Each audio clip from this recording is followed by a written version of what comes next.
Today, we set out on the journey of The Secret of the Old Clock, opening the tale with Chapter 1, The Lost Will. It would be a shame if all that money went to the Tophams. They will fly higher than ever. Nancy Drew, a pretty girl of 16, leaned over the library table and addressed her father, who sat reading a newspaper by the study lamp. "I beg your pardon, Nancy? What were you saying about the Tophams?" Carson Drew, a noted criminal and mystery case lawyer, known far and wide for his work as a former district attorney, looked up from his evening paper and smiled indulgently upon his only daughter. Now, as he gave her his respectful attention, he was not particularly concerned with the Richard Topham family, but rather with the rich glow of the lamp upon Nancy's curly golden bob. Not at all the sort of head which one expected to indulge in serious thoughts, he told himself. Mischievously, Nancy reached over and tweaked his ear. "You weren't paying a bit of attention," she accused him sternly. "I was saying I think it's mean if those snobbish Tophams fall heir to all of Josiah Crowley's fortune. Can't something be done about it?" Removing his horn-rimmed spectacles and carefully folding the paper, Carson Drew regarded his daughter meditatively. "I'm afraid not, Nancy. A will is a will, you know. But it does seem unfair that all the money should go to them, especially when they never treated Josiah Crowley like a human being." "The Tophams were never noted for their charitable dispositions," Carson Drew observed with a smile. "However, they did give Josiah a home. Yes, and everyone knows why. They wanted to work him into leaving all his money to them, and it seems that their scheme worked, too. They treated him like a prince until he made his will in their favor, and then they acted as though he were dirt under their feet. Folks said he died just to be rid of their everlasting nagging." "The Tophams aren't very well liked in our little city, are they?" Mr. Drew commented dryly. "Who could like them, Father? Richard Topham is an old skinflint who made his money by gambling on the stock exchange, and Cora, his wife, is nothing but a vapid social climber. The two girls, Isabel and Ada, are even worse. I went to school with them, and I never saw such stuck-up creatures in all my life. If they fall heir to any more money, this town won't be big enough to hold them." In her estimate of the Topham family, Nancy did not exaggerate. Nearly everyone in River Heights shared the opinion that the Tophams were snobbish and arrogant, and the treatment they accorded old Josiah Crowley had aroused a great deal of unfavorable comment. Nancy had never known Josiah well, but had often seen him on the street and secretly had regarded him as a rather nice but extremely queer sort of individual. His wife had died during the influenza epidemic following the World War, and since that time, Crowley had made his home with various relatives. Although well-to-do, he preferred to visit around. At first, the Tophams had evidenced no interest in the old man, and he had been forced to live with kindly relatives who were scarcely able to have him with them. Crowley appreciated the sacrifice and openly declared that he intended to make his will in their favor. Then, 3 years before his death, the Topham family experienced a sudden change of heart. They begged Josiah Crowley to make his home with them, and at last he consented. Presently, rumor had it that the Tophams had induced him to make his will in their favor. But as time went on, and Mr. Crowley, though failing in health, maintained as firm a grip on life as ever, the Tophams treated him unkindly. Although he continued to live with them, it was whispered about that frequently he slipped away to visit his old friends, and that he intended to change his will again, cutting the Tophams out entirely. Then one day, Josiah Crowley took to his bed and did not get up. Just before his death, he attempted to communicate something to the doctor who attended him, but his words were unintelligible. After the funeral, only one will came to light, and to everyone's surprise, it gave the entire fortune to the Tophams. "Father, what do you suppose it was that Mr. Crowley tried to tell the doctor just before he died?" Nancy demanded after a moment of thought. "Do you imagine he was trying to disclose something about his will?" "Very likely, Nancy. Probably he intended to leave his money to more deserving relatives, but fate cheated him of the opportunity. But isn't it possible that he did make such a will, and that he was trying to tell what he had done with it?" "Yes, that's a possibility, of course. Josiah Crowley was rather queer in many ways." Perhaps he hid the will somewhere, Nancy suggested thoughtfully. I'm afraid not, Nancy. The Tophams will see to that. What do you mean, Father? The estate is a considerable one, I understand, Nancy, and the Tophams don't intend that anyone shall get a cent of it. It's my private opinion that they will take care that a second will is never found. Do you mean that if they discovered the will, they would destroy it? Well, I'm not making any accusations, Nancy, but I do know that Richard Topham is shrewd and he isn't noted for his honesty. Can't the present will be broken? I doubt it. While I haven't gone into the case, I'm of the opinion that the Tophams have a legal right to the fortune. It would cost considerable to contest the will, and so far as I know, the other relatives are in poverty. They have filed a claim declaring that a later will was made in their favor, but I doubt that the matter will ever go further. But the Tophams don't deserve the fortune, Father. It doesn't seem fair. No, it isn't fair, but it is legal, and I'm afraid nothing can be done about it. There were 2 girls who lived somewhere on the river road that were great pets of Crowley's when they were children. It seems to me that they should have had something, and there are a number of relatives who really deserve a portion of the fortune. Nancy nodded thoughtfully and relapsed into silence while she digested the facts of the case. From her father, she had acquired the habit of thinking things through to their logical conclusion. Frequently, Carson Drew had assured her that she went at a thing like a detective. Certainly, she had a naturally clever mind and took more than an ordinary interest in strange or baffling cases. Carson Drew, a widower, showered a great deal of affection upon his daughter. It was his secret boast that he had taught her to think for herself and to think logically. Since he knew that Nancy could be trusted with confidential information, he frequently discussed his interesting cases with her. A number of times, Nancy had been present at interviews which her father had had with noted detectives who desired his aid in solving perplexing mysteries, and those occasions stood out as red-letter days for her. There was something about a mystery which aroused Nancy's interest, and she was never content until it was solved.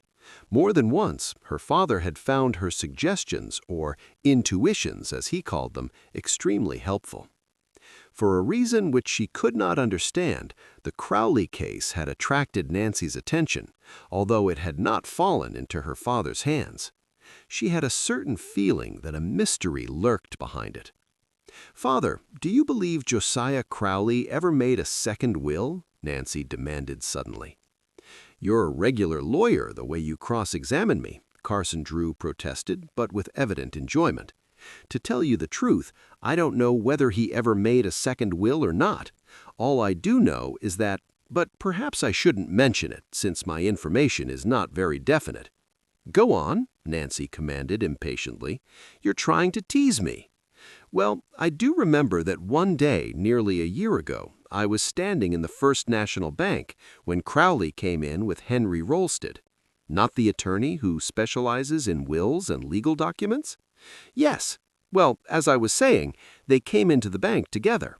I had no intention of listening to their conversation, but I couldn't help but hear that they were discussing a will. Crowley made an appointment to call at Rolsted's office the following day. That looks as though Mr. Crowley had made up his mind to write a new will, doesn't it? That was the thought which passed through my mind at the time." "You say you overheard the conversation nearly a year ago," Nancy mused. "That was nearly 2 years after Mr. Crowley had made the will in favor of the Tophams, wasn't it?" "Yes. It's likely Crowley had made up his mind to change the will. I suspect he intended to cut the Tophams out, but whether or not he did, I have no way of knowing." "Mr. Rolsted is an old friend of yours, isn't he?" "He is, an old friend and an old college classmate." "Then why don't you ask him if he ever drew up a will for Mr. Crowley?"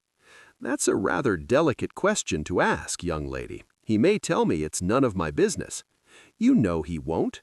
You're such a noted attorney that other lawyers feel flattered when you take an interest in their cases. Will you do it, please?" "I can't promise to blunder into his office and demand the information. Why this sudden interest in the case, Nancy?" "Oh, I don't know. A mystery always interests me, I guess, and it does seem to me that someone ought to help those poor relatives." "You take after your old dad, I'm afraid, but I'm curious to know what mystery you have discovered." If a will is missing, isn't that a mystery? If it is actually missing, yes, but it's possible that if Crowley ever wrote the will, he changed his mind and destroyed it. He was subject to sudden whims, you know. Anyhow, I'd like to learn more about the case if I can. Will you talk with Mr. Rolsted? You are persistent, Nancy, and Mr. Drew smiled. Well, I suppose I could invite him to take luncheon with me tomorrow. Oh, please do. That would be a splendid opportunity to find out everything he knows about the will. All right, I'll try to do it, but I warn you not to expect startling news. Carson Drew glanced at his watch. Why, it's nearly midnight, Nancy. We've been discussing this case for over an hour. Better run off to bed now and forget the Tophams. All right, I agreed, somewhat reluctantly. Don't forget your promise tomorrow at luncheon. Long after his daughter had retired, Carson Drew sat by the fire. At last, he too arose. It wouldn't surprise me if Nancy has stumbled upon a real mystery, he told himself as he snapped out the electric light and turned towards the stairway. Perhaps I shouldn't encourage her to dig into it, but after all, it's in a good cause. This marks the end of Chapter 1. We now move into the next chapter of story, Chapter 2, titled A Chance Meeting. Don't forget your luncheon engagement with Mr. Rolsted, Nancy Drew reminded her father the next morning at the breakfast table. I'll telephone him the first thing after I reach my office, Carson Drew promised.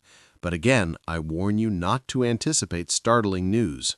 I won't, Father, Nancy laughed. But if I should happen to learn something which has a bearing on the missing will, I won't be exactly disappointed. What are your plans for the day, Nancy? Oh, nothing special. I thought I would do a little shopping this morning, and I am invited to a party one of the girls is giving in the afternoon. Then you are too busy to take luncheon with me. Oh, Father, you know I've just been dying for an invitation, Nancy declared, her eyes dancing. I'm so anxious to learn something about that will. All right, if you have time, drop in at my office about 12:30. Mr. Rolsted may not accept my invitation, but if he does, we'll try to find out something about Josiah Crowley. Of course, I don't need to warn you not to appear too eager for information. I'll let you do all the talking, Nancy told him. I'll just keep my ears open. I'll look for you at 12:30 then. Mr. Drew pushed back his chair and glanced at his watch. I must hurry now, or I'll be late getting downtown. After her father had left, Nancy Drew finished her breakfast and then went to the kitchen to consult with Hannah, the maid, concerning the work of the day. Although only 16, Nancy was unusually capable, and under her skillful direction, everything ran smoothly in the Drew household. On the death of her mother 6 years before, she had taken over the entire management of the establishment. The Drews employed one servant, Hannah Groon, an elderly maid of all work who had been with them for many years. The responsibility of the household might have weighed heavily upon Nancy, but she was the type of girl who was capable of accomplishing a great many things in a comparatively short length of time. She enjoyed sports of all kinds, and she found time for clubs and parties. In school, Nancy had been very popular, and she boasted many friends. People declared that she had a way of taking life very seriously without impressing one as being the least bit serious herself. While at school, Nancy had made one particular chum, Helen Corning, of whom we shall hear more later. She had also made 2 enemies, the Topham sisters. Once, she had caught Ada in wrongdoing in class, and both sisters had placed the blame on Nancy. But Helen and 2 others had come to Nancy's rescue. Since that time, Ada and Isabel had been more hateful to Nancy than ever. I'll not be back for luncheon today, Nancy told Hannah as she prepared to leave the house. I have made out the dinner menu and ordered the groceries, so I guess you won't need me for a few hours. Leaving the house, she went to the garage where she kept her automobile. It was a shining new blue roadster, the birthday gift of her father. Quickly backing the automobile to the street, she set off for the shopping district. She drove swiftly down the boulevard and, upon reaching the more congested streets, wormed her way skillfully through heavy traffic.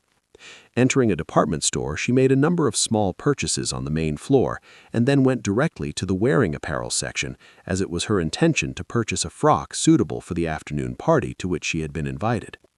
Usually, Nancy found the service excellent, but this morning was an especially busy one, and an extra rush of customers had temporarily overwhelmed the sales force. She did not mind waiting her turn, but quietly sat down in a convenient chair and glanced about with interest. After a time, her attention was attracted toward two girls who, like herself, were waiting for an available saleswoman, but less patiently. Instantly, Nancy recognized them as Ada and Isabel Topham. They were remonstrating with the floor manager, and their voices carried so far that she couldn't help hearing what they said. "We've been standing here nearly 10 minutes," Ada said petulantly. "Send a saleswoman to us immediately." "I'm afraid I can't," the floor manager said regretfully. "There are a number of others ahead of you, an extra rush of customers." "Perhaps you don't know who we are," Ada interrupted rudely. "Indeed I do," the floor manager told her, with a trace of weariness. "I will have a saleswoman here in a few moments, if you will only wait." "We're not accustomed to waiting," Isabel Topham told him icily. "Such service," Ada chimed in. "Do you realize that my father owns stock in this store? If we report your conduct to him, he could have you discharged."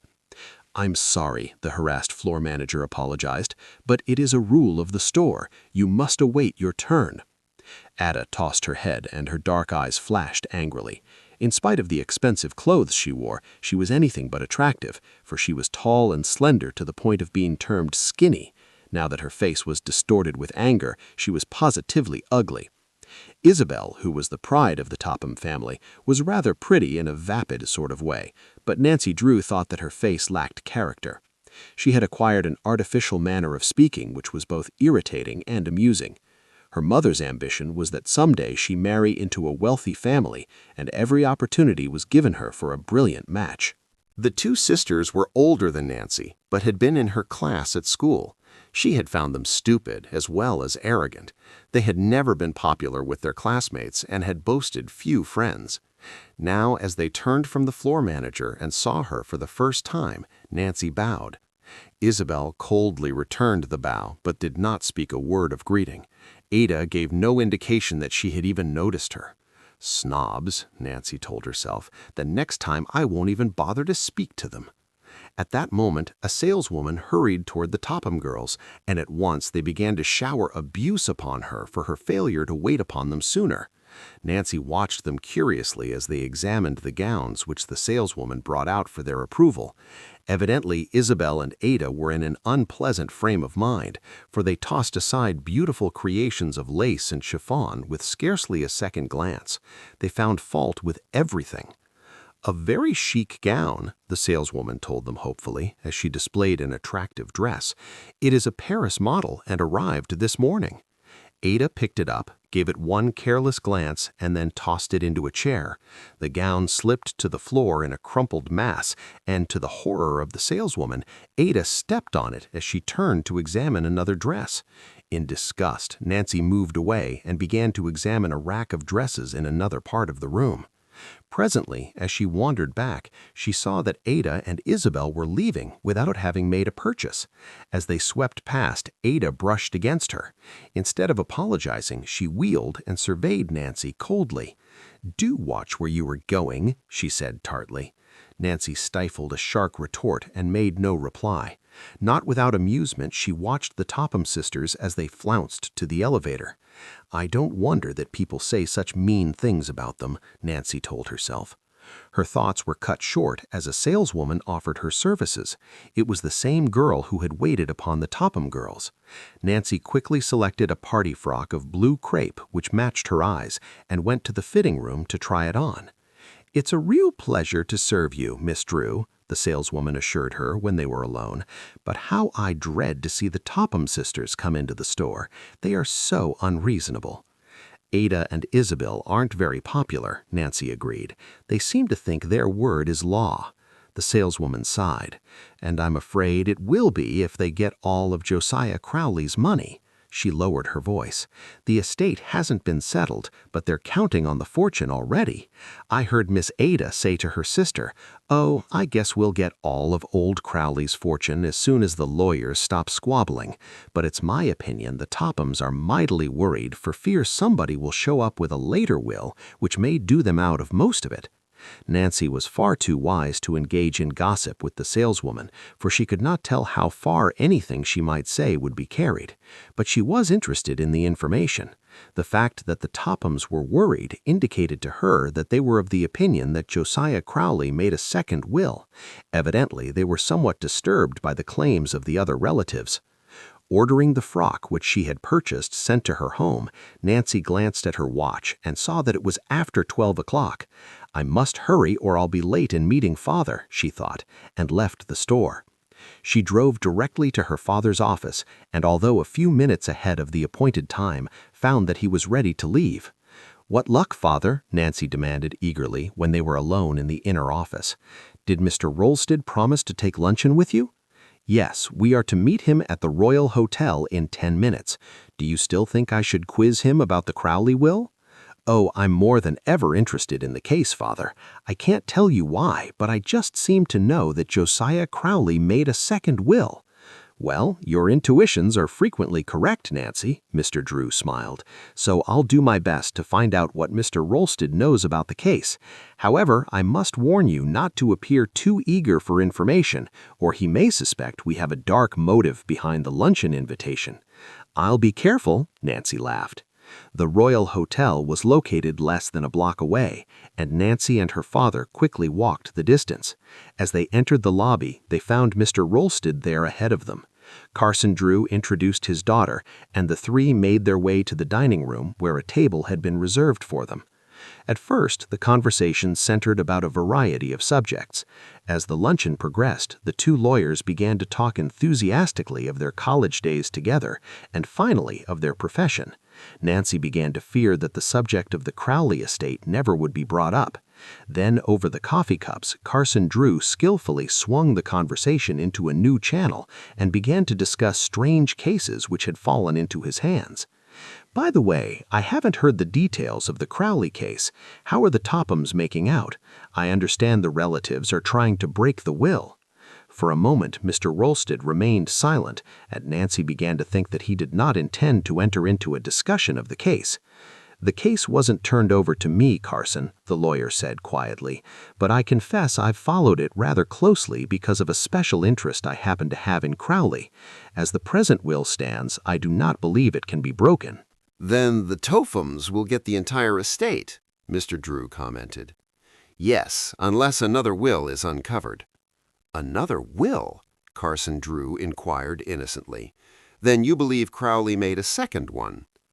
Mr. Rolsted hesitated, as though uncertain whether or not he should divulge additional information, and then, with a quick glance about, lowered his voice. "Of course I wouldn't want this to get out," he began doubtfully. "You may trust Nancy not to repeat," Mr. Drew observed, guessing what was in the lawyer's mind. "I've found that out by experience," and Carson Drew smiled upon his daughter. "Then I will say this much. It would not surprise me if another will should come to light. The Tophams treated Crowley most unkindly after he had made his will in their favor. About a year ago, Crowley came to my office and told me that he wanted to draw up a new will. He indicated that he intended to cut the Tophams off without a cent. He expressed a desire to write the will himself and asked me a number of questions. I told him exactly how to proceed. When he left my office, he promised that he would have me look over the document when he had drawn it up." "Then you actually saw the will?" Mr. Drew asked in surprise. "No. Strange to say, Crowley never came back. I don't know whether he drew up the will or not." "And if he did, there would be an excellent chance that it would not be legal, I suppose." "Yes, it's a real trick to draw up a will that cannot be broken, but Josiah Crowley was a very careful man. Still, if he left even a loophole, the Tophams would drag the matter into court. Yes, it is a foregone conclusion that the Tophams will keep the fortune, whether they have a right to it or not. They have the advantage of money, you know. I believe the other relatives have filed a claim, but they have no proof a second will exists, and without money they cannot hope to fight the Tophams." While her father and Mr. Rolsted discussed the case, Nancy Drew remained silent, but not a word of what was said escaped her. Although she gave no indication of her feelings, the information excited her. After a time, Mr. Drew paid the luncheon check, and the three arose and left the dining room. Mr. Rolsted took leave of them in the lobby. "Well, Nancy, did you find out what you wanted to know?" Carson Drew inquired after the lawyer had disappeared. "Oh, Father, it's just as I suspected. Mr. Crowley did make a second will." "You mustn't jump hastily at conclusions," Mr. Drew warned her. "It's possible that Crowley never drew up the will at all, or if he did, he may have destroyed it. That's possible, of course, but he had no love for the Tophams, and I have a feeling he hid the will someplace. Oh, if only I could find it!" "It would be as easy as looking for a needle in a haystack," Mr. Drew replied. "If I were you, I would forget about the case, Nancy." "I can't forget about it until I've at least made an attempt to find out what became of that will," Nancy insisted stubbornly. "All right, dig into the mystery if you like, but I'm afraid you've set yourself an impossible task. I don't see how you hope to discover what became of the will when you haven't even a clue." "I'll find a way," Nancy laughed. "Give me time and I'll surprise you." But after she had said goodbye to her father and was slowly driving toward home, doubt assailed her. She knew that the odds were against her. Although she was determined to find out what had become of the Crowley will, she was at a loss to know how to begin. As her father had reminded her, she did not have a single clue. "Where there's a will, there's a way," she quoted whimsically. "That old proverb is doubly true in the Crowley case. If there actually is a second will, I'm going to find it, and if I do, I hope it won't prove to be in the Tophams' favor." This marks the end of Chapter 2. We now move into the next chapter of story, Chapter 3, titled Racing the Storm. Nancy, if you haven't planned anything special for the day, I wonder if you would care to do a little errand for me, inquired Carson Drew one morning at the breakfast table. "Why, of course," Nancy agreed pleasantly. "What is it?" "I have a number of legal documents which must be delivered to Judge Hartgrave at Masonville sometime before noon. I would take them myself, but I have several important appointments this morning." "I'll be glad to do the errand for you," Nancy promised willingly. "I can run over to Masonville in the roadster. It isn't more than a 15-mile jaunt." "Fine. That's a load off my mind. You're sure you don't mind?" "It's such a wonderful day. I'll enjoy the trip." Mr. Drew parted the curtains at the dining room window and looked out. "It is a bright day, but I can't say I like the appearance of those clouds in the west, Nancy. I'm afraid it may rain. You know how quickly our storms come up." "I'll start just as soon as I can get ready then. Where are the papers?" "At the office. We can ride down together." Nancy Drew hurried away to find her hat and purse. Before Mr. Drew had collected his own belongings, she had backed the roadster from the garage and was waiting for him at the curbing. "I haven't heard you mention the Crowley case lately," Mr. Drew commented as they rode along together. "Have you forgotten about it?" Nancy's face clouded. "No, I haven't forgotten, but I must admit I have made no progress. I guess I'm not cut out for a detective." "Don't feel discouraged, Nancy. The Crowley case would baffle a professional." "I haven't given it up yet, Father. I may stumble onto a clue one of these days."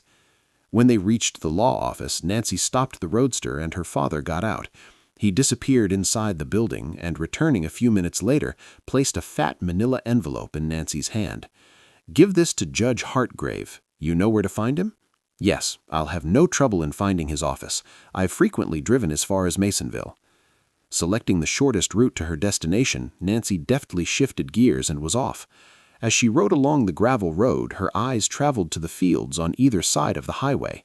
Like a true daughter of the Middle West, Nancy Drew took pride in the fertility of her state and saw beauty in a crop of waving green corn, as well as in the rolling hills and the expanse of prairie land. More than once Nancy glanced anxiously at the sky. The sun shone down on the gravel road with dazzling intensity, but a large black cloud had settled in the west.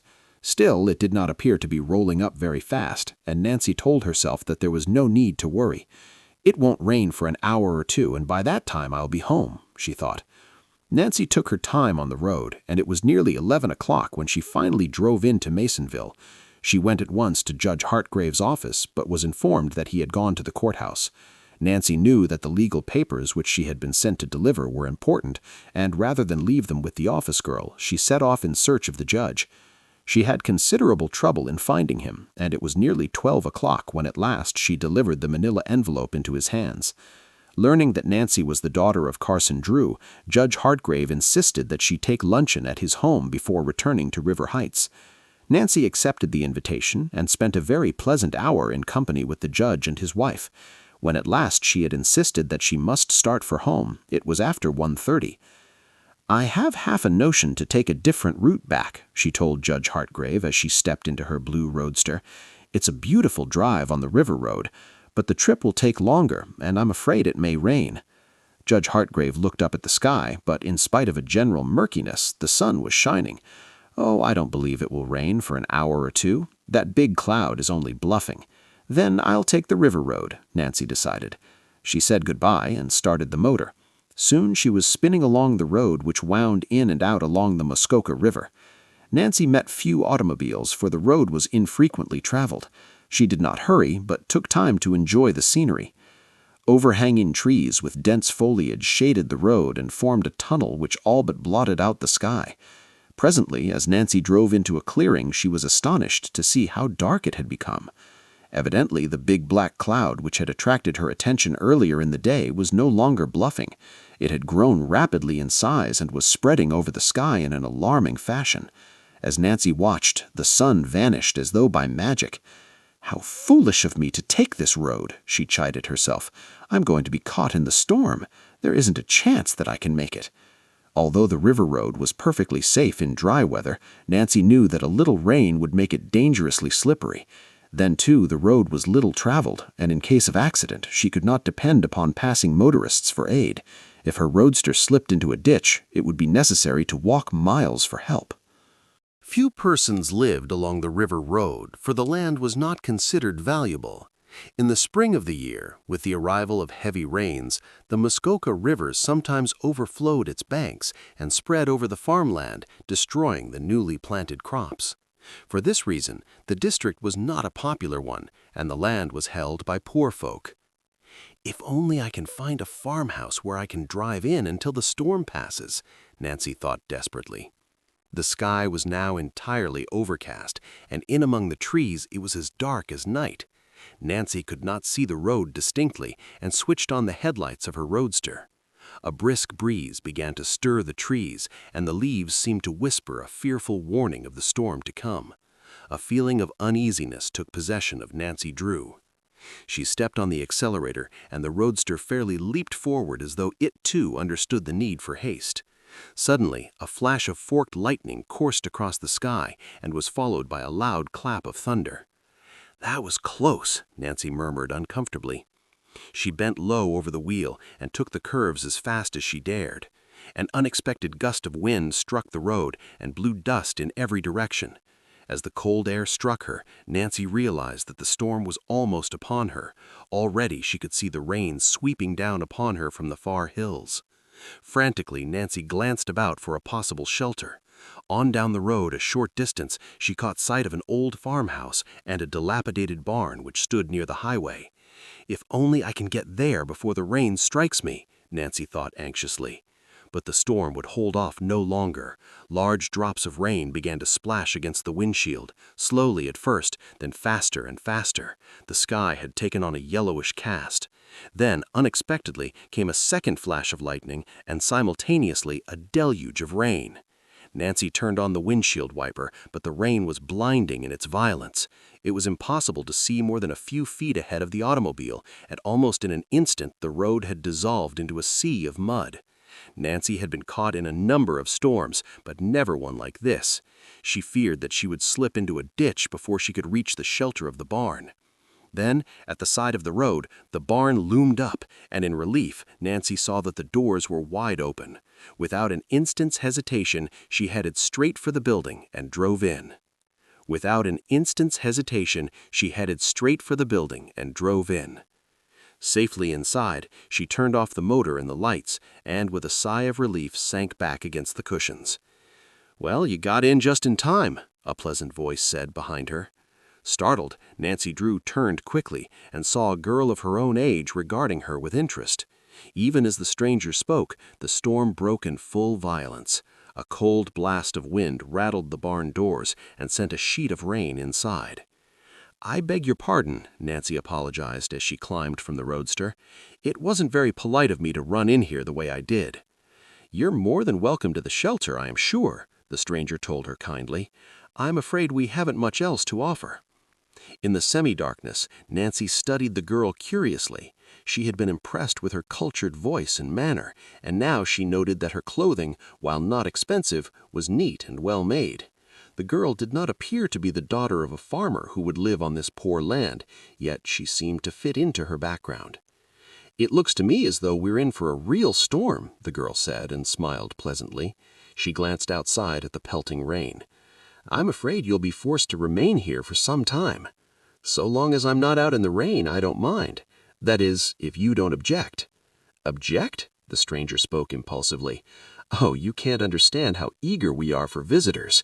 Grace and I seldom have a chance to talk with anyone our own age. Sometimes a whole week will go by and we won't see anyone but the postman." Nancy Drew had a natural talent for unearthing interesting stories, and now a sixth sense seemed to tell her that she had encountered something unusual. She was eager to learn more about the girl and her reason for leading such an isolated life. "I must thank you for your hospitality," Nancy said with a friendly smile. "After all, perhaps the storm has done us both a real favor in throwing us together." At the moment, Nancy Drew little dreamed that the next few hours were to reveal the truth of her polite utterance. This marks the end of Chapter 3. We now move into the next chapter of story, Chapter 4, titled An Interesting Story. "The storm is getting worse every minute," Nancy Drew's companion observed. Nancy followed her to the barn door and looked out. The rain was now coming down in torrents, and as the girls stood in the doorway, a sudden gust of cold wind blew a sheet of water into their faces. "Oh, let's get backwards dry," Nancy laughed. "This is terrible." "It's getting cold, too," her companion announced with chattering teeth. "Why not come into the house with me? It's far more comfortable there, and unless I'm mistaken, this storm will continue for an hour or so." "I don't like to trouble you." "Oh, it's no trouble at all. Grace will never forgive me if I don't bring you inside." She turned to Nancy with an apologetic smile. "I guess I forgot to introduce myself. My name is Allie Horner. And I am Nancy Drew." "Not the daughter of Carson Drew, the noted lawyer?" "Yes," Nancy admitted in surprise. "Do you know my father?" "Oh, no, but I guess everyone has heard of him." Allie Horner began to take off the raincoat which she wore. "Here, take this, and I'll find you a pair of rubber boots." "I don't want to take your raincoat," Nancy protested. "What will you wear?" "Oh, I have an old coat hanging here on a nail. I'll use that. Anyway, the rain won't hurt my dress." Under protest, Nancy donned the raincoat and put on a pair of rubber boots which were several sizes too large for her. She made such a grotesque picture that the two girls could not help but laugh. Then they closed the barn doors. "Now," Allie directed, "let's make a dash for it." Hand in hand, they splashed through the mud toward the farmhouse. As they ran, a vivid flash of lightning momentarily illuminated the sky and caused the girls to cringe. The rain pelted down steadily, and the atmosphere was much colder than it had been 10 minutes before. "If it gets any colder, we'll have hail," Allie chattered as the two girls reached the shelter of the porch. Dropping their muddy boots outside, Allie flung open the door, and they entered a warm kitchen. As the door closed behind them, an older girl who was bending over the kitchen range turned toward them in surprise. "Grace, I've brought you a visitor. Miss Drew, I want you to meet my sister. She's the mainstay of our little family." Grace Horner cordially acknowledged the introduction and greeted Nancy with a warm smile. She was tall and slender, as was her sister, with dark hair and thoughtful brown eyes. Nancy judged that she was at least 4 years older than Allie. Her face was rather serious, and it was evident that responsibility had fallen upon her shoulders at an early age. Nancy was at once attracted to both Grace and Allie and responded to their cordial welcome. "It's nice of you to take me in this way," she told them. "Mercy, it's a pleasure for us," Grace assured her. "We don't see a girl of our own age once in a month unless we go to Masonville, and our visits there aren't very frequent, Miss Drew." "Oh, please call me by my first name," Nancy begged. "Everyone does." The three girls were soon laughing and talking together as though they had always been friends.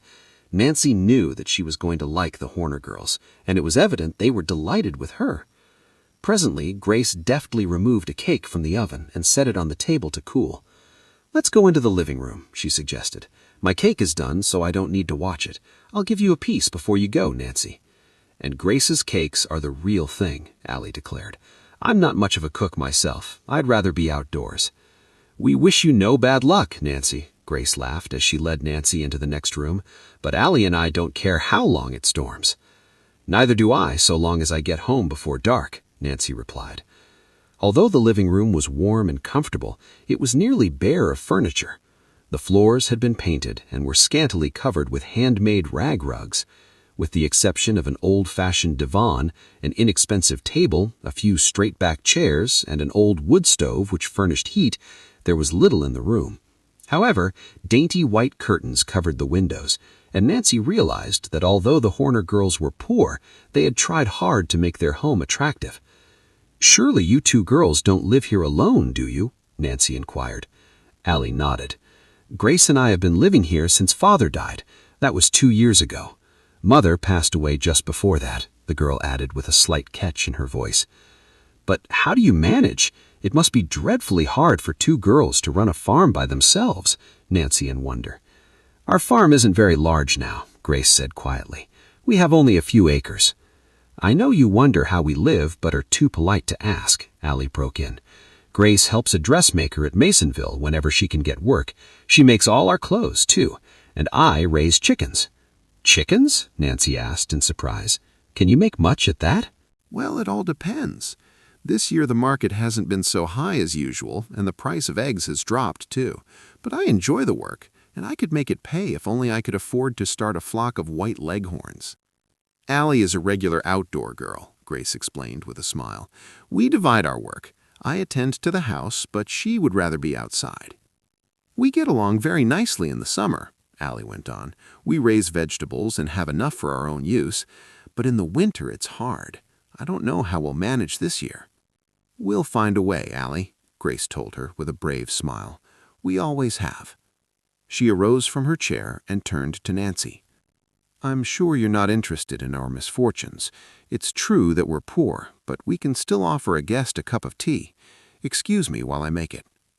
It was on the tip of Nancy's tongue to protest, but she checked the words just in time. She knew that Allie and Grace were proud, and that to refuse their hospitality would hurt their feelings. I wish I could help them, Nancy thought, but if I offer to pay for the tea, they will be offended. Perhaps later on I can engage Grace to make a dress for me. In a few minutes, Grace returned to the living room bearing a tray which had been covered with a clean white napkin. She poured the tea and served the cake with as much poise as though she were gracing an elegant drawing room. I never tasted more delicious cake in all my life, Nancy said warmly. The 3 girls chattered over the teacups and watched the rain beat against the windows. Presently, as Nancy noticed an unusual picture on the wall, she commented on its beauty. Uncle Josiah gave it to us, Allie told her. If he were only alive now, things would be different. At the mention of the name, Nancy started. Could it be that Allie referred to Josiah Crawley? It was very unlikely, she decided, yet only the week before her father had told her that there were 2 girls living on the river road who should have figured in the will. The relationship would be worth investigating, Nancy told herself. Then your uncle is dead? She inquired sympathetically. Josiah Crawley wasn't really our uncle, but we loved him as much as though he were a relative. Her voice broke, and for a moment she could not go on. He lived next door to us. That was when Mother and Father were alive. All of our misfortunes seemed to come at once. He was the dearest man you ever saw, Allie added, taking up the story. Some people thought him queer, but you never minded his peculiar ways after you knew him. He was so good and kind to us. We were neighbors for years, until the Tophams induced him to live with them. After that, everything was changed. But he never liked it with the Tophams, Grace declared. They weren't kind to him, and he used to sneak off to visit us, didn't he, Allie? Yes, he often said that we seemed like his own children. He brought us so many nice gifts. We loved him for himself and not his money, but after our parents died, he hinted that he intended to see to it that we never came to want. I remember the very last day we ever saw him alive, he told us that he intended to mention us in the will. I have planned a big surprise for you girls. You'll see it in my will. Those were his very words. And then the Tophams got everything, Grace said somewhat bitterly. It isn't that we were expecting any of the money, but it does seem unfair that the entire fortune should go to them. They never cared a snap of their fingers for Uncle Josiah, and I don't believe he intended to leave his money to them. Perhaps you were mentioned in the will they say can't be found, Nancy suggested. The Allie and Grace Horner girls exchanged significant glances and gravely nodded. That's just what we think, Allie announced. Can't something be done about it? It seems only fair that you should have your inheritance. I'm afraid there's nothing we can do, Grace said doubtfully. You see, although we're certain a will was made in our favor, we have no actual proof. We haven't enough money to fight the case. The Tophams ought to do something for you girls. The Tophams? Allie laughed scornfully. They wouldn't give us a cent. For some time, Allie and Grace Horner talked of Josiah Crawley and his queer ways. To Nancy, it was evident that the girls had loved the old man a great deal. Presently, as the rain ceased and the sun threatened to break through the clouds, Nancy arose to leave. Your story has interested me a great deal, she assured the Horner girls. It's possible my father can do something to help you. He's a lawyer, you know. Oh, we weren't asking for help, Grace interposed quickly. I don't know why we happened to tell you so much. I'm glad that you did, and if I can, I want to help you. If my father asks you to come to his office in River Heights, will you do it? Why, yes, I suppose so, Grace admitted slowly. But we've told you everything we know concerning the will. My father's a wonder at unearthing hidden facts, Nancy declared. It's kind of you to tell your father about our case, Allie broke in. We'd be so grateful if something could be done. We don't want a cent that doesn't belong to us, but it does seem as though we should have received a small inheritance. Don't build up your hopes until after I've talked with my father, Nancy advised them as she turned to the door. If anything can be done, I promise I'll let you know. This marks the end of Chapter 4. We now move into the next chapter of story, Chapter 5, titled A Conference.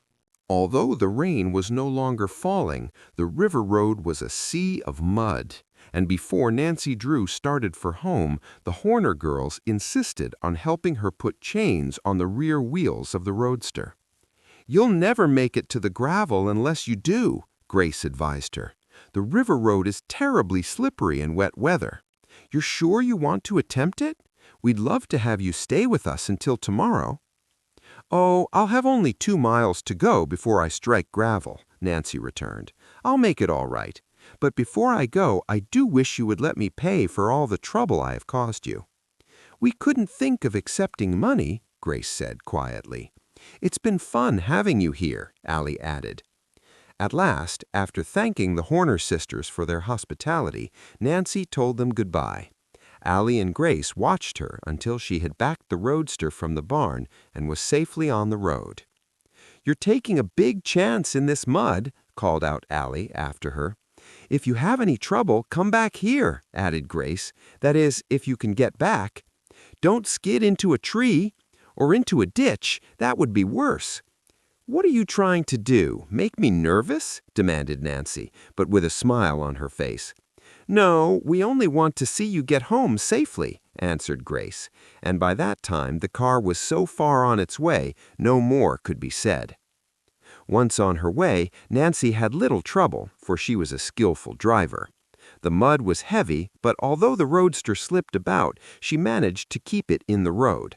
Nevertheless, she was relieved when at last she reached the main graveled highway. "I'll stop at Father's office," she decided as she drove into River Heights. "I want to tell him about my adventure right away." She parked the car and surveyed it rather ruefully as she climbed out. "Poor thing needs a bath, but even if I did get into mud, it was worth it. Otherwise, I would never have found out about the Horner girls." As Nancy was admitted to her father's private office, he arose from his chair to greet her. "I'm glad you're here safe and sound," he declared in relief. "I've been worried ever since that storm came up. I telephoned the house, and Hannah said you weren't back. It gave me a bad scare." "I had a little adventure," Nancy announced with an important air. Quickly, she told of her meeting with the Horner sisters and what she had learned concerning the Crowley will. "Allie and Grace Horner are as poor as church mice, but they're proud, too. If only we could do something to help them. They deserve a portion of the Crowley estate, but they'll never get it unless someone takes a hand." "From what you say, it looks as though Crowley really did make a will in their favor," Carson Drew commented thoughtfully. "I never had any particular liking for Richard Topham, and I'll admit it would please me to see him lose the money. I'll be glad to do anything I can to help the Horner girls, Nancy. We might invite them to the house for a little conference." "I was hoping you would suggest that." "You say the girls have no idea what became of the will? They never saw it." "Well, it's possible that by talking with them we may learn something which may serve as a clue." "I'll invite them to the house tomorrow if you want me to. You're so clever at asking questions, and the Horner girls will do anything in their power to help." Mr. Drew studied his desk calendar for a moment. "All right, but make it day after tomorrow afternoon at 3. I have no appointment for that hour." Now that she had accomplished her purpose, Nancy gave her father a hug and fairly danced toward the door. "I knew you'd try to help them," she called back over her shoulder. "Now that you've promised, I'll scamper off and let you get your work done." Nancy's interest in the Crowley case had intensified since her chance meeting with the Horner girls, and it was with impatience that she awaited the conference. All the day of the appointment she kept watching the clock, wondering if Allie and Grace would keep the engagement. She had sent them the invitation, and they had promised to come, but Nancy was a trifle uneasy, especially as the hour of 3 approached and the 2 girls had not arrived. "I don't see why they don't come," she fretted. The words were scarcely out of her mouth when the doorbell jangled. "That must be the girls now," she cried as she hurried to open the door. It was indeed Allie and Grace Horner. Nancy greeted them enthusiastically and, ushering them into the comfortable study, introduced her father. At first, the Horner sisters were rather ill at ease, but after a few minutes they relaxed and began to talk frankly. "Tell me about Josiah Crowley," Carson Drew suggested. "I understand that he was rather a peculiar man."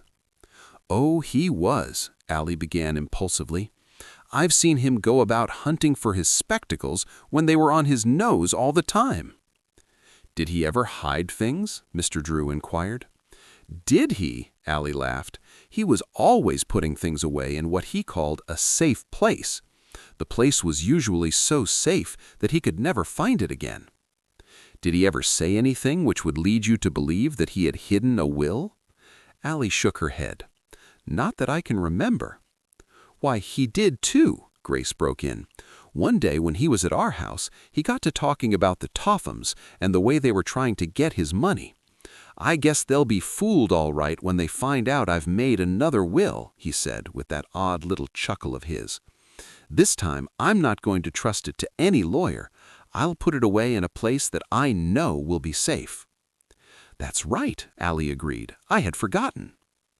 "Was Crowley living with the Tophams at the time he told you this?" Carson Drew asked quickly. Grace nodded. "Do you think it possible that he hid the wills somewhere in the house?" "You mean at the Tophams?" Grace inquired. "Of course, I have no way of knowing, but it's my opinion that he did." Nancy and her father exchanged quick glances as the same thought occurred to them. Perhaps the Tophams had discovered the will and already had destroyed it. Carson Drew asked a few more questions. The Horner girls were eager to help, but they were unable to furnish additional information which had a direct bearing on the missing will. After Nancy had served tea, they thanked Carson Drew for his interest in them and arose to depart. "If I find that I am able to help you in any way, I will do so," Mr. Drew told the sisters as he escorted them to the door. "And of course, there will be no charge for my services. However, unless the will is found, there is really very little that can be done." After Allie and Grace had left, Nancy turned inquiring eyes upon her father. "Charming girls, and undoubtedly deserving. Then you'll help them?" Nancy demanded eagerly. "I am afraid there's nothing I can do, Nancy," Mr. Drew returned regretfully. "The will is probably lost forever. It wouldn't surprise me if it had been destroyed." "You mean the Tophams?" Mr. Drew nodded. "The same thought came to me," declared Nancy. "It would be just like them to destroy it if it fell into their hands. They have no scruples whatsoever." "Of course, we have no proof the Tophams did away with the will, Nancy. It would be very unwise to suggest such a thing to the Horner girls. They deserve a portion of the estate, but without the will, nothing can be done. If they took the matter to court, they wouldn't have a chance to win." "I suppose you're right," Nancy admitted unwillingly. But while she dropped the subject for the time being, Nancy Drew did not forget the Horner sisters. She continued to hope that by some queer twist of fate, they would come into their rightful inheritance. "If the will has been destroyed, I don't see how anyone can help them," she told herself rather unhappily. "But until I'm sure of it, I'm not going to give up." She squared her shoulders with determination. "I'll find some way to discover what became of the will." This marks the end of Chapter 5. We now move into the next chapter of story, Chapter 6, titled An Unpleasant Encounter. In spite of Nancy Drew's firm decision to assist the Horner girls, the days slipped by, and try as she would, she could think of no way to discover whether or not the missing Crowley will had fallen into the hands of the Tophams. Although she seldom discussed the case with her father, he knew that she was troubled. "You're worrying about the Horner girls," he observed one day. "I'm afraid you are taking their misfortunes too seriously. There is nothing you can do without the will, and you had best forget about it. Why, you've scarcely been out of the house since the Horner girls were here.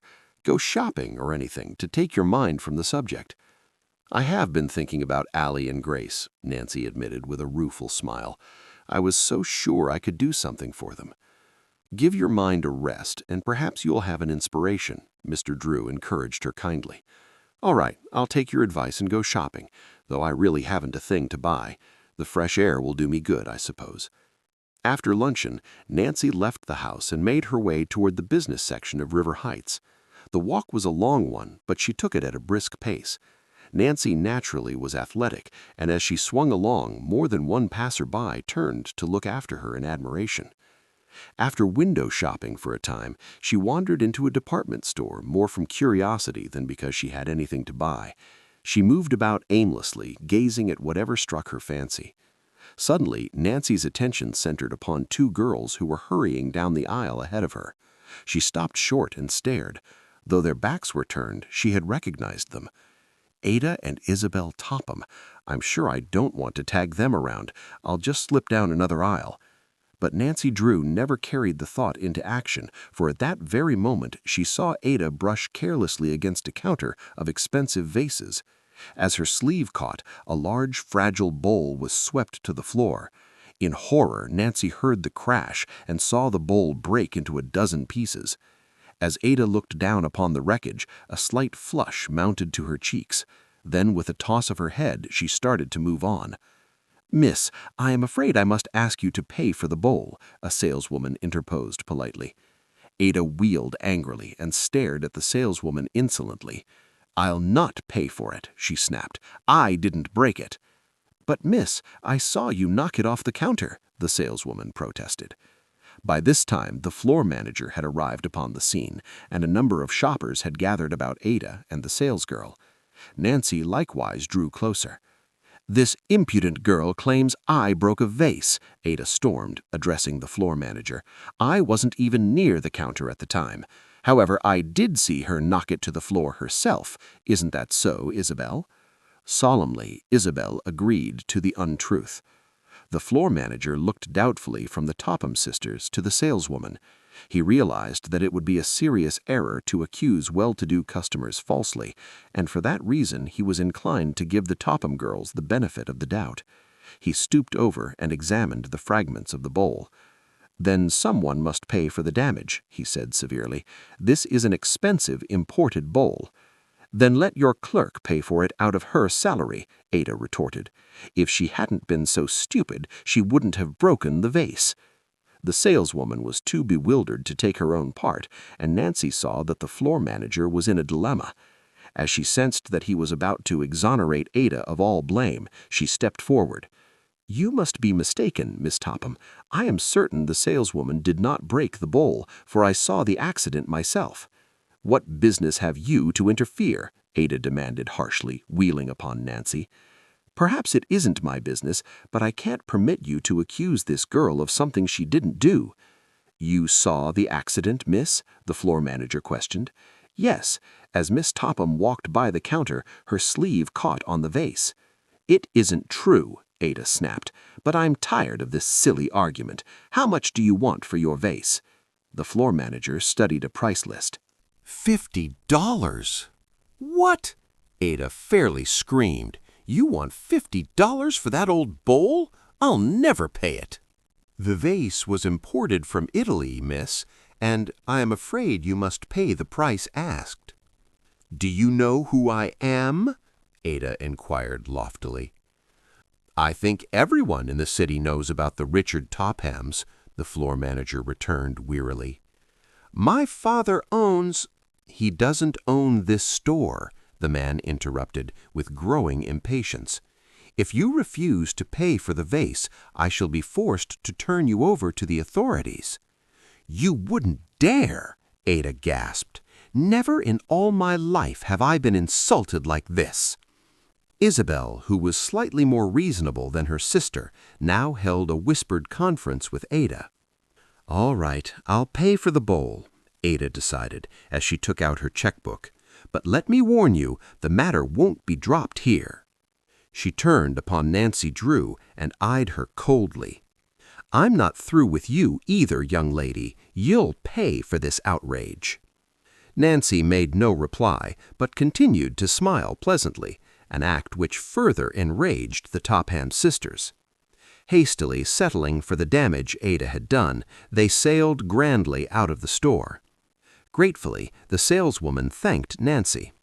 You don't know how I appreciated the way you took my part. I couldn't have paid for the bowl, and if you hadn't said what you did, the floor manager probably would have discharged me. I saw her break the bowl, and I was determined to see justice done. There is my name and address, if you need it. And Nancy handed the woman her card. I'm afraid you have made enemies by taking my part. Nancy shrugged her shoulders indifferently. It really doesn't matter. The Topham girls were never my friends. But they may try to get even with you. They're very spiteful. Let them try, Nancy smiled. However, I don't believe there is any need to worry. Their talk is mostly bluff. Lightly, Nancy Drew dismissed the subject, and as she found she was being regarded with curiosity and admiration by those who had witnessed the scene, left the store. She walked slowly toward the park. It makes my blood fairly boil every time I think of Ada and Isabel Topham getting all of the Crowley fortune, she told herself with feeling. Especially when Grace and Allie Horner need the money so badly. The way Ada tried to accuse that shop girl was disgusting. Nancy crossed the public park and paused for a moment at the drinking fountain. As she glanced up, she saw that unwittingly she had selected the path Isabel and Ada Topham had taken. Upon leaving the department store, they too had gone to the park and were now seated on a bench, engaged in earnest conversation. Their heads were close together, and from the expression on their faces, Nancy suspected that they were discussing her. Unless she retraced her steps, it would be necessary to pass directly in front of them. If they see me, they're certain to say something mean, Nancy thought, and if they do, I'll be sure to lose my temper. I know, she decided impulsively, I'll take the path through the bushes and avoid them. I can pass behind that bench and they'll never notice me. Ada and Isabel were so engrossed in their conversation that they failed to notice Nancy's approach. Chuckling to herself, Nancy left the sidewalk and quietly made her way down the path, which was shaded with overhanging bushes. She had no intention of attempting to overhear what the Topham sisters were saying, but as she noiselessly approached the bench where they were sitting, 2 words reached her ears, causing her to pause involuntarily. Ada was speaking, and the phrase which Nancy had accidentally overheard was "the will." In a flash, her suspicions were aroused. She comprehended the significance of the phrase. It must be Josiah Crowley's will they're talking about, she reasoned. Perhaps they know something about the missing will. They may reveal what became of it. With the instinct of a detective, Nancy Drew crept cautiously closer. The bushes were thick, and by crouching low behind the bench, she was able to hear without being seen. Oh, if only she might learn something which would prove that the Tophams had deprived the Horner girls of their inheritance. This is the end of Part 1. The Secret of the Old Clock story continues, and we will carry on in the next video. Thank you for listening, and remember to subscribe to the channel for more content. See you in Part 2 of the story.